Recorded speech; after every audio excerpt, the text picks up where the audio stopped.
This is the Frat House Sports Show.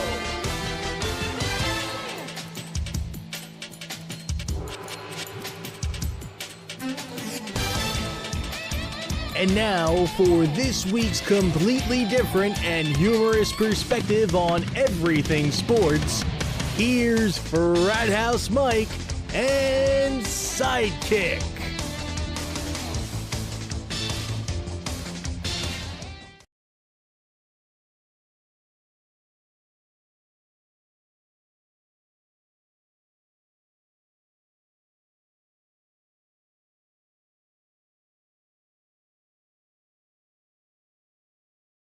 Alrighty, well, welcome back to our Thanksgiving Sports Smorgasbord Feast event of the all-new Frat House Sports Show. And as has become our tradition here, we're coming to you a night before all of the Turkey Day football gluttony tomorrow. But seriously, this is our annual thankful episode. Anything in particular that you are thankful for this year, Sidekick? Oh, there's a ton of stuff. Well, no, go ahead, throw. I'll give you a second. You can throw. We don't want tons, just a few. Just or what? How about one? How about one? I'm thankful for you guys. Okay, all right. All right. Well, I don't know about you guys, Thankful but for I a need a good fantasy football season? Yep. Yeah, you're thankful for that. three-peat, good fantasy football. There Yep. you go. There you go. All I'm right. gainfully employed. There you go. As an employee now, so, you know. Very nice. There's, you know. Good stuff to be thankful for. This is our third time we've, being here on the eve before Thanksgiving. Yep. I'm going to throw a few out myself.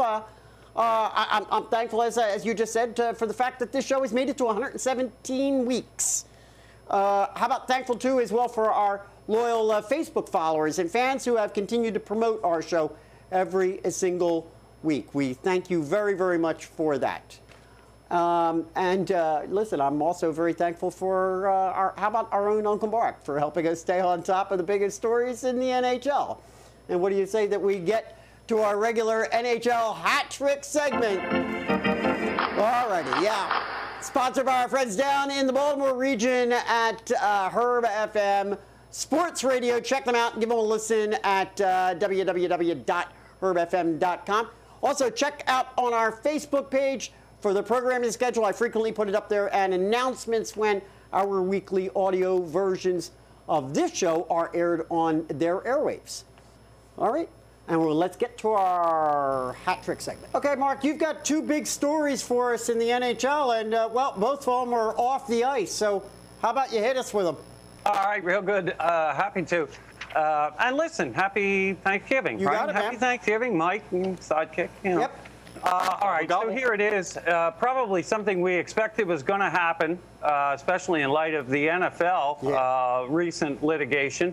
But on Monday, 10 former players, going back some time, filed in a district court in Washington, D.C., a class action suit against the NHL for, you guessed it, concussion and brain injury and head trauma.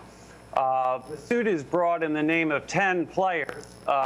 We would know a couple of these. There were a couple that were kind of stand out. Gary Lehman, Kurt Bennett, Rick Vive. Okay, these guys go back some time in the league, but they are representing an entire class action. And the petition runs 47 pages. I read it. It's very, very detailed. It's a lot of meat, a lot of substance there. Essentially, their complaint is that in 1997, the league authorized their own concussion program. And the idea of the program was to study and keep track of players from a baseline position of head trauma and concussions and injuries of that nature. And quite frankly, the petition, the complaint says, you've known about this, you haven't done anything for us, and there's a lot of us suffering. So there it is. I mean, I'm putting it out for you to consider. I'm not sure what my opinion is yet. It's relatively new story. Of course, Gary Bettman is saying, listen, we're studying, we're working with the NHLPA and their safety committee, and we're doing the best we can. Yeah, is this a little bit of just grabbing coattails from the NFL, you think? Well, I wondered, too. I mean, I'm not, listen, don't get me wrong. I don't want to dismiss anybody that's got issues. I mean, not Jeremy, I'm thinking of Chris Pronger has come out apparently and indicated, and we know this from the Flyers here, Chris Pronger came out the other week indicating that more than likely he's going to be retiring. I think or has he officially retired? I believe he is. But in fact, during that press conference indicated he has continued to suffer from post-concussion syndrome issues. So I'm not dismissing anybody that has had serious health issues as a result of this. I'm just saying, is it all just a little bit a little bit opportune at this time? Well, interestingly, their complaint names many players, right? More that we're familiar with in recent hockey times, who are not listed as part of the class action at this time, including, hey, how about Brett Lindros, Eric Lindros, right? We know those two people. Right. Adam Deadmarsh, another one. Pat LaFontaine, right? Recently in the news because now he's with Buffalo. So there are names being dropped. It's sort of a name game that's being dropped here by the players in this litigation early on. They're hoping to gain traction. Is it legit? I think it is a legitimate concern. No doubt about it. These players need monitoring and some probably post-career help, just like NFL. But I think it is worlds apart from an NFL issue. I don't see this as being the same argument. I really don't. Well, interestingly, let me just bring this one up real quick. Mark, I brought up to you and I showed you the article.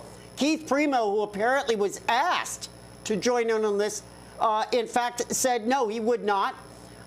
Jeremy Roenick came out and said no, he would not, despite the fact he himself has incurred concussions during his career, about 15, 16 times? So, I mean, we've got players out there that are saying, guess what? I knew what the risks were going to be when I put the skates on, and there it is. Yeah, agreed. And we have to remember one more thing, and that is there is some kind of circling the wagons of the NHL players as compared to NFL players, and that is the NHL players really consider it a privilege to have finally gotten into the game that they had been playing since they were like 4 and 5 years old, and it was considered a real reward to play in the NHL. And there is sort of a different, if you pardon the pun, mindset in the concussion issue. Go ahead. Well, it's kind of funny, and to your point, I don't want to make light of anyone dealing with post-concussion syndromes, because I can't imagine. Well, you've done a lot of research on it, right? I can't imagine what it would be like to be living with that. But at the same time, I think these are frivolous lawsuits. I mean, what are we going to see next in the NHL? Are we going to see a orthodontist? Yeah, but that's a good point, because half of us are missing our teeth, and you guys knew we were going to be missing our teeth. Yeah. Hey, come on, the language in the complaint does say that they think there should be neurologists on the bench now, a la the NFL. Mm-hmm. I mean, they want to change the headgear. I kind of agree with that. I mean, there's a lot to this. Like I said, this was a 47-page complaint, which I read pretty well, but boy, it's in depth. Are we saying right now that there are no neurologists on the training staff as it is right now? I find that difficult to believe, considering everything the NFL's gone through. I take it they want them right on the bench, not in like the wings of the building. I don't know. Right, which is probably not a bad idea. I mean, if the intent of the class action lawsuit is to get change and to toughen concussion protocol within NHL, like we've seen with the NFL, by all means, I'm okay with the lawsuit. Right. But if the intent is really just to pilfer, I mean. All right.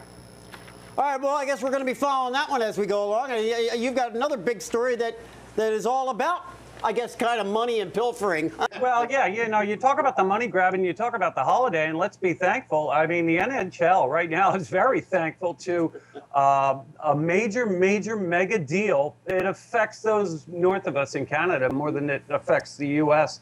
But still big news notwithstanding, and that was Monday, a mega deal was announced with broadcasting and multimedia giant Rogers Communications, in basically a $5.2 billion contract over a 12-year period, exclusively gaining NHL rights for all Canadian broadcasting.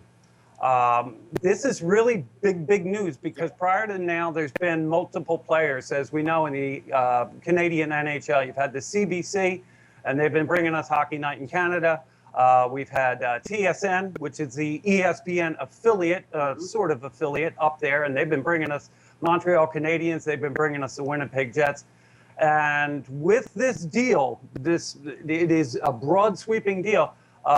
Effectively, 4 years from now, CBC might be out of the business. It looks as though TSN is out of the business effective immediately for at least a 10-year window.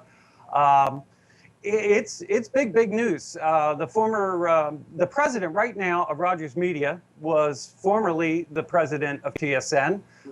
The broadcast president of Rogers Sports right now was formerly the CBC head. So you can see where they've all jumped ship and they realize where the cards are going to be stacked. And this is big news. I mean, this is in tandem to what NBC did under Bettman's watch. Now Bettman has taken this north of the border, and Canada is doing the same thing. Is it good for the fans? There's a few ways to debate it. Well, it would seem to me it's absolutely great for Canadian fans.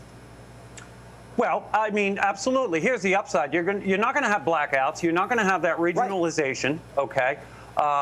The downside is, while you can now, as a Canadian, watch across your region, it is going to mean you're going to need another service provider or two or three to get those networks that you don't now have anyway. Okay. But on the upside of it, yeah, I mean, you're going to have essentially 3 windows of broadcast from this new Rogers Communications. They're going to have a Wednesday night package, which they've never had before. They're going to keep Hockey Night in Canada. They're going to keep CBC. They're going to keep all of the talent, at least for 1 year. And then they're going to offer a brand new Sunday package, which is really going to allow Canadians to cherry pick some great games on Sunday they've never had before. One of the things, however, I brought up to you, Uncle Mark, is the fact that it seems to me, and this is all just supposition, obviously, on my part, but as soon as now we've got a major media player flexing their muscles later on, a couple of years down the line from now, flexing their muscles, as soon as we're going to start hearing about some of the weaker market teams potentially being moved, you got to know they're going to be putting the pressure on the NHL to get those teams moved to Canada.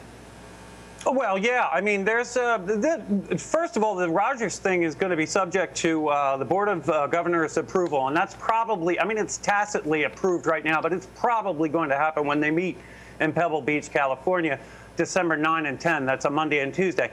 And yeah, some chatter about that is probable as well. We have some marketed teams in down here in the States that are not doing well. They're struggling. Right. And while really the Board of Commissioners doesn't want to go beyond 30 teams, there's no reason to believe they couldn't get 2 or 3 struggling out of U.S. up to Canada, and thus really blow open the potential revenue for Rogers. And that kind of leads to the Forbes piece that came out this week with the valuation of some of these teams. Well, you want to do that. I mean, if you're curious at all, and this is the annual report from Forbes. This is nothing new. They do this with every sport. But they have released their annual valuations of teams. And interestingly enough, for the 2nd year in a row, Toronto Maple Leafs is worth $1.15 billion. That's a pretty tremendous, a tremendous amount of money.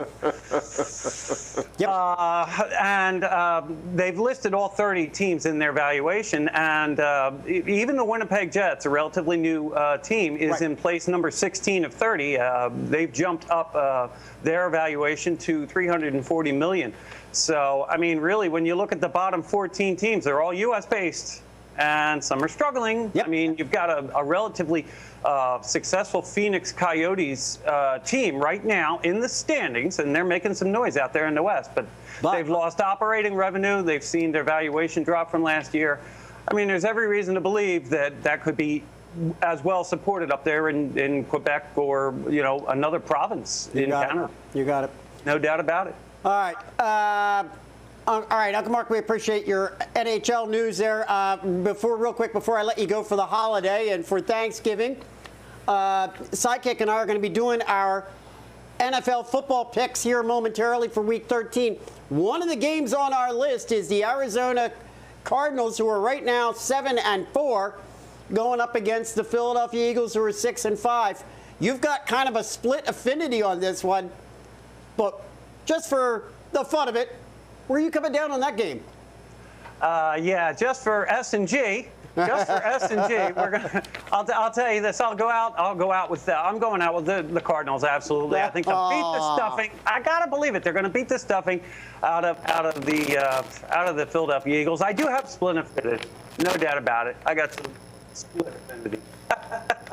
Well, you got to know some of your old Philadelphia friends watch this show, so I'm sure they'll see that. Don't know where I live. All right, man. Listen, hey, good Thanksgiving to you. We'll see you here. We'll see you here at the Frat House tomorrow for Thanksgiving festivities. Absolutely. You got it, man. All right. Thanks. All right. Well, there you have it for the NHL for this week. And again, many thanks to our friends at Herb FM Sports Radio for bringing our regular NHL hat trick segment. All right. I've been bringing up that here we are, we're on the eve of Thanksgiving. Mm-hmm. And I thought that perhaps maybe this evening before we jump into our NFL football chat for the week, I thought perhaps maybe what we would do is kind of get into a feel-good Thanksgiving football story. Thanksgiving Thursday is traditionally a big community-wide football day with many of the high school rivalries being played out on small municipal fields all over the country. But how about the story of Gallaudet University? Gallaudet University, a Division III program out of Washington, D.C., with an undergraduate enrollment of just over 1,100 students and sitting in the ECFC, which is the Eastern Collegiate Football Conference. Founded in 1864, the Gallaudet Bisons have done something this year that has never been done in school history. They have racked up a 9-2 record, 6-1 in the ECFC, won the conference title, and earned an NCAA playoff berth. But here's the heartwarming part of this Cinderella story.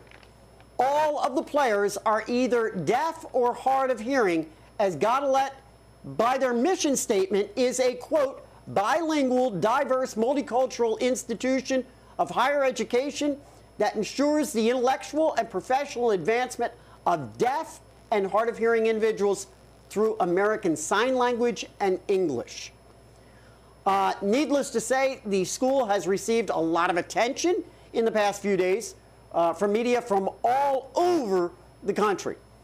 Now, in a recent interview, defensive end Adam Talat, who is right now, it's being rumored that he could become the school's first NFL player, was quoted as saying, honestly, we either have interpreters or some of the players, they're able to speak for themselves like myself. You can't say hearing impaired. The deaf community feels very strongly about that. We don't see it as an impairment.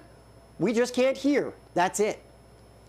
Now, unfortunately, Gallaudet lost in the first round of the NCAA Division III playoffs this past Saturday in New York to the Hobart College Statesmen, who were the Liberty League champions, and they lost 34-7.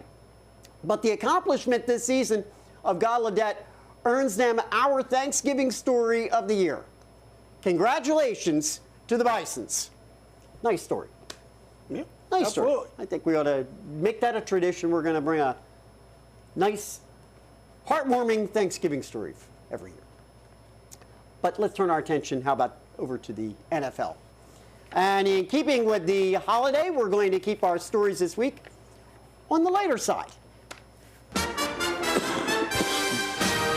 And now, 4 minutes of football. Alrighty, now for the past few seasons, Carolina Panthers quarterback Cam Newton has provided a Thanksgiving turkey meal for students in need and their families. However, you're not going to find him this year sneaking a nibble off of a big old drumstick or anything. In March, Newton decided to change his diet to strictly an intake of fish. Not because he's gone vegetarian or just simply wanted to eliminate red meat from his diet. Newton did it as a sacrifice and a personal challenge. I try to challenge myself off the field or out of training to test my discipline each and every month, from not eating solid food throughout the week to not eating bread or only drinking water, Newton said. Ever since I gave up meat, I like it. I like the way I was feeling. I stuck with it ever since. With the Panthers currently right now sitting at 8-3 and winning the last 7 in a row, I don't think you have to worry about Newton cheating tomorrow, huh? Maybe a little piece of pumpkin pie. Let's go have a ham sandwich. I don't think he's going to have that. He's not going to have that. Huh? Maybe something sounds fishy. I don't know. All right, let's go over and take a look at Indianapolis Colts owner Jim Irsay has long been known as a Twitter hog. Some might say moron. Yeah. Either way, he's absolutely one of the ones we refer to when advising, think before you send. Last Sunday, the Colts How can you talk if you haven't got a brain? Fell to the Arizona Cardinals 40-11 and dropped to 7-4 on the season. Now, mind you, there's still 2 games in front of the Tennessee Titans in the AFC South. However, in their past 4 games, the Colts have been outscored 93-12 in the second half of all of those games. Well, that prompted a volley of tweets from the Colts owner. A couple of these I just had to highlight here on our light and lively Thanksgiving 4 minutes. Well, perhaps for stupidity's sake, for just lambasting his own team. How about this one? In golf, you're allowed 14 clubs. But if you're playing with 9 clubs, you got to hold it 8-iron, hit it like a 4-iron, improvise and find a way. Huh? Later on, how about this one? Try this one on. I didn't break the bank, millions cash over cap, load Brinks trucks only to be hijacked and stormed on the way to the stadium by machine gun maniacs. Can you make any sense of any of this? Are you making any sense of any of this? Is he back on the sauce again? Honest to God. Oh, my. Wow. Thought I was bad. Jim was nipping into the Thanksgiving wine a little early, huh? Ooh. Oh, man. All right. How about this one to end it up with? At this point, I think the only suitable description of Fox Sports talking head Donovan McNabb is narcissistic. I mean, it's just got to be. It's got to be that way because in the past few weeks, McNabb has, 1, responded that he was not a bully to former teammate Sean Andrews, excuse me, who claimed that McNabb was the worst teammate ever, that McNabb spread rumors about him and insinuated he was gay. That was 1. How about 2? Stated emphatically the NASCAR driver, specifically 6-time champion Jimmy Johnson, are not athletes. And 3, has over the past few months publicly lobbied for his own induction into the Pro Football Hall of Fame. Well, never happy unless his name comes up in Google with a few-hour timestamp on it. On Monday, McNabb, well, he fired off at former coach and team Mike Shanahan of the Washington Redskins yet again. Quote, there's a scapegoat in every situation, and who's the scapegoat? Robert Griffin. This is something that I've seen, obviously, when I was in Washington, and I've been seeing it since I left. And what point, excuse me, as a head coach, will you say I need to get the guys prepared? It's my fault. We didn't play well. I'll make sure that we're ready tomorrow. This is something that's been a problem ever since when I was there when things go wrong.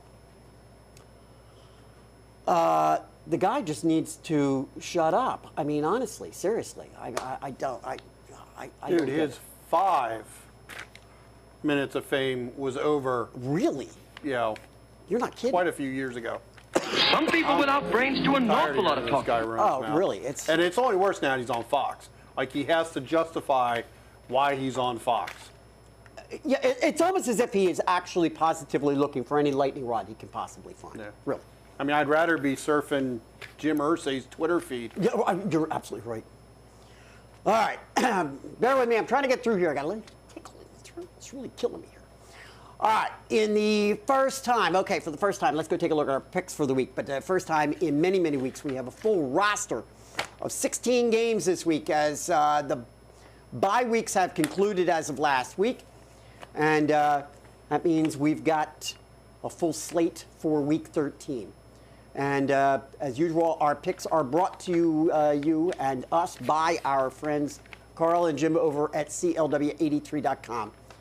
Make sure you get over there, check out their network. And guys, since we're talking about being thankful, we're very, very thankful to you guys for supporting us here at the Frat House Sports Show. Let's kick it off with the Arizona Cardinals at the Philadelphia Eagles. That's a 1 o'clock game on Sunday. And as I mentioned earlier, the Cardinals now 7-4 and tied with the 49ers for second place in the NFC West. Picked the Colts apart last week, 40-11. Carson Palmer, of all people, currently the 10th ranked QB in the league, threw for 314 yards, 2 TDs to Larry Fitzgerald. While it certainly was an aerial game, it seemed everybody got involved in on the fun, including 120 yards rushing and a TD from Rashard Mendenhall. And listen, let's not forget to throw in 4 field goals from Jay Feely. All right, on the other side, here we go again. The Eagles are on our list. And listen, I just want to be clear about this, folks. It's not because we're being homers about it. It just seems that they've been something of a rather compelling story this year. The Eagles were on bye last week. But in Week 11, the Birds beat the Washington Redskins for the second time this season, 24-16, and bettered their record to 6-5. A team that many didn't have going much better than about 6-10 for the entire season is suddenly being talked about with the phenom QB in Nick Foles, and the possibility that the Eagles may actually make the playoffs as the winner of the NFC East. To do that, though, Sidekick, would mean that the Eagles more than likely are going to have to win at least 3, maybe 4 of their next 5 games. And let's not forget that the season ends with a game against Dallas in Dallas. This week, though, the Eagles are a 3-point favorite. What do you got on this one? Well, there's a lot of storylines in this game. We got former Eagles defensive coordinator Todd Bowles coming back in town with obviously the Arizona Cardinals. Mm-hmm. Vic has announced that he's 100% healthy, but yet Chip Kelly named Nick Foles as the starting quarterback this week. Right. Arizona's got a really tough defense. And then we've got Chip Kelly's rapid-fire offense. Yep. Because it's at home in Philly, with the weather, they're not going to be in the Dome. I'm going with the Eagles to take this one. Barely, though. I think it's going to be, as the line says, I think it's going to be a close game, but due to the elements and the home field advantage, I'm going with the Eagles. I'm going to tell you, you're going to find out over the 4 games that we're going to take a look at here real quick. There's really only one game that I feel very, very strongly about, although I'm going to make a pick on each one of them, obviously. I'm picking the Eagles because I feel that the Eagles feel that they have something to prove. They're right now tied with the Dallas Cowboys, and we want to try to keep it there as much as possible. There is a little bit of, I believe, inner team pride, so they're going to do their possible best. But I'm going to tell you right now, I am not, I'm going to repeat, 100% sold that this is going to be an Eagles victory. I'm going to root for them, and I'm picking them. It's very possible it could go the other way. I'm going to tell you, I do not think it's going to be a blowout on either side of the ball. It's going to be a close game. Second game, let's take a look at the Cincinnati Bengals at the San Diego Chargers. That's the 4:25 game on Sunday. The Bengals were on a bye last week as well.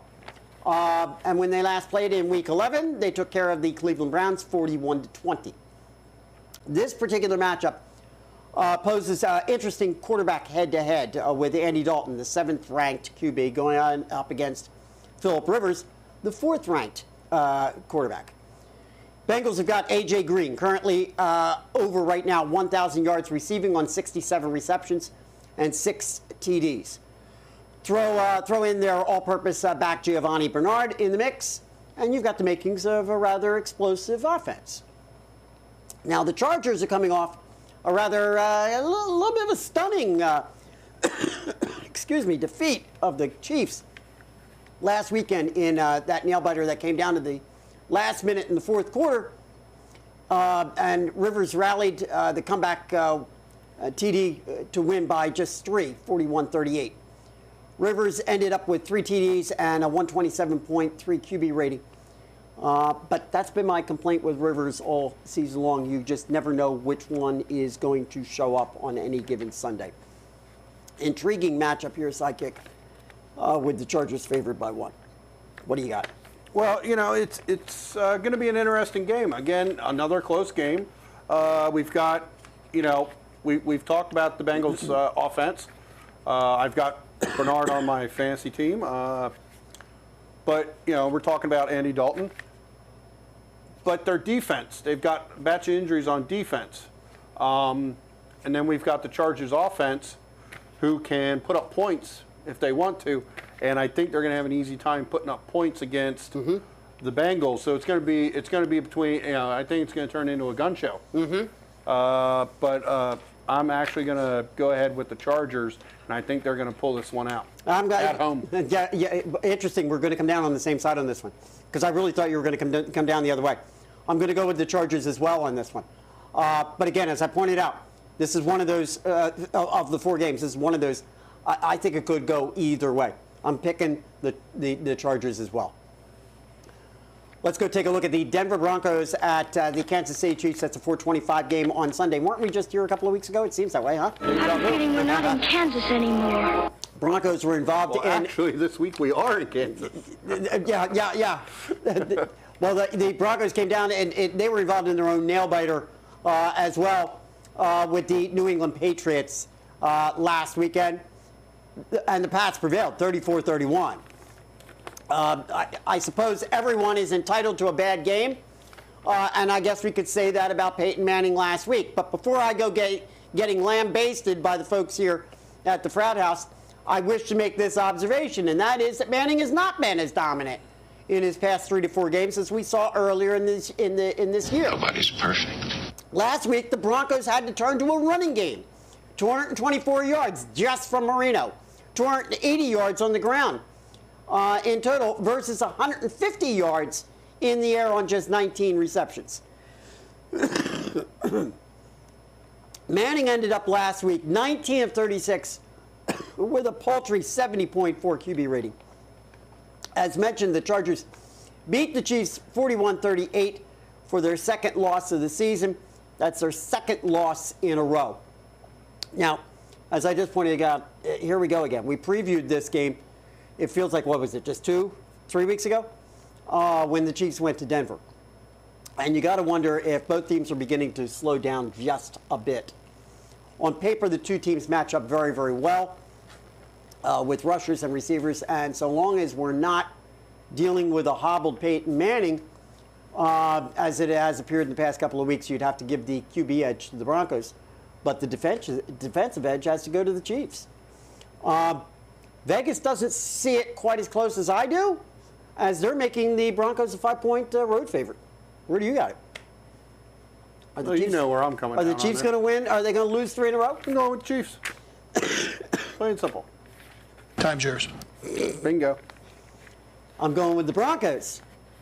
And we're not surprised there. But I'm not convinced. Crush. As I've said, this is the 3rd of 4 games. I'm not necessarily convinced. But I'm going to go with the Broncos. All right, let's go to our 4th game. And that's the New Orleans Saints at the Seattle Seahawks. That's the 8:40 game on Monday. And look at here, we might actually really have ourselves a really good Monday night matchup to close out the holiday weekend. The Saints made beating the Falcons last weekend look like a challenge, but ultimately they came out on top 17-13. Just a tad bit un-Saint-like, if you ask me. Nonetheless, I've said it all season long. I'll say it again. I think the Saints are the best team in the NFC. Others would say that the best team in the NFC are the 10-1 Seahawks, who the Saints are playing right here. Seattle was on a bye last week after coming off of their 41-20 beating of the Minnesota Vikings in Week 11. Now, we've obviously been seeing some sophomore slumps with folks like RG3 and Colin Kaepernick. And despite the fact that Russell Wilson is the 6th-ranked QB in the league in QB rating, I don't know how you feel, but it kind of feels to me like he just hasn't had quite the precision, quite the sharpness that we saw from him last season. Nonetheless, Vegas right now is betting that the Seahawks go 11-1 as they are a 5-point home favorite over the Saints. Sidekick? Well, this is going to be my bomb-digging bomb pick of the week. brought to us by the great folks at CLW83, www.clw83.com. This is, without a doubt, the best game of the week. I agree. With the two best teams in the NFC, duking it out for potentially, this is the battle for the number one seed in the NFC. They're going up to Seattle. Both teams explosive offenses. Seattle, really good defense. You've got Rex Ryan's improved the defense, or not Rex, I'm sorry. Rob Ryan has fixed up the defense and got them playing well in New Orleans as well. But ultimately, I'm going to have to go with the Seahawks on this one because I'm going to give it to the 12th man. Plus, it's late November in Seattle, rainy, cold, damp, just nasty weather to play in. And again, you're talking about a dome team, and not that they don't play outside, but you sometimes you have to question, what their makeup's going to be when they have to play out in the elements. So, like I said, I'm going to go with Seattle on this one. With the exception of this past weekend, with that 17-14 win that the Saints had over the Falcons, I really have not seen the Saints struggle with anybody under any condition whatsoever so far this year. I don't expect to see any this week. I think the Saints win this one outright. That's where I'm coming down on it. Saints, absolutely, all the way on that one. Saints. And we will have a tie then between the two best teams in the NFC. All right, before we leave football, let's get over and take a look at our Frat House Sports Fantasy Football League as we enter Week 13, the last week of the fantasy football season. Goodness gracious, you actually bettered your position this past week up to the number 2 seeding. And clinched. Yep. Clinched division and clinched the playoff spot. And I'm sitting up there in the number 9 with this week yet to go, and figured out mathematically that, well, if I win, I'm in. If I don't, I'm out. So we'll let you know where that stands next week at this time. A lot of fun. It really has been. And it's been exciting. It really has. Oh, yeah. All right. Before we get out of here, let's go take a look at our Frat House Sports Facebook post of the week. And that was a Today in Sports history post that I put up on Monday, remembering 1983 when Larry Holmes TKO'd Marvis Frazier in the first round to retain his world heavyweight title. That post got the most comment, the most activity, the most remembrances. I mean, there was a heck of a lot of comment on that one. And as a result, got the most views. So appreciate that. And for those of you that are not aware, that's why you got to get over to our Facebook page. I do that every single day. I haven't missed in months and months and months. There is always a Today in Sports, and it's always something that goes back in time. It could go all the way back to the 1800s, but I'll find you some little nugget to bring you on every single day of the week, right through the weekends and everything. So, all right. Also, make sure you get over. Please check out our Frat House Sports website, frathousesports.net. All right. All right. There's our show for this week. And I got to get out of here before my throat completely gives out on me. Want to wish everybody a very, very happy Thanksgiving. Enjoy tomorrow's festivities. All the football, all the fixins, all the trimming. Enjoy it. Have a great time. Make sure you're back here with us next week as we start to work our way towards the end of the year, towards the end of the football season, into the Christmas season. In the meantime, you know what you got to do for us. You got to keep us real. You got to keep us live. You got to keep us going. We'll see you next week.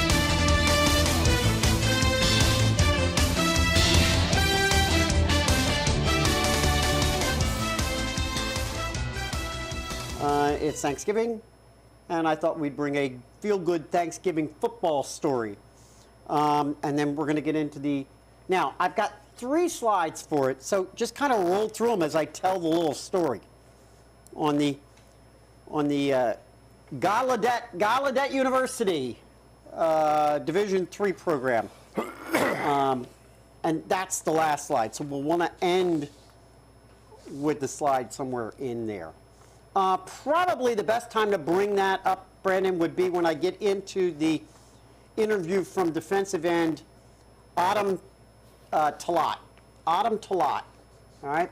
When you hear me say in a recent interview, defensive end Autumn Talat, and then that's when you're going to want to bring this picture up. Okay. Because what you actually see down here is you see the players themselves and the coaching staff all working in sign language to these guys. Oh. That's what's going on there. Because he's deaf. Yeah, everybody is either deaf or hearing Impaired. No. The entire team? Yes, the entire team. Yep. Yep. Okay.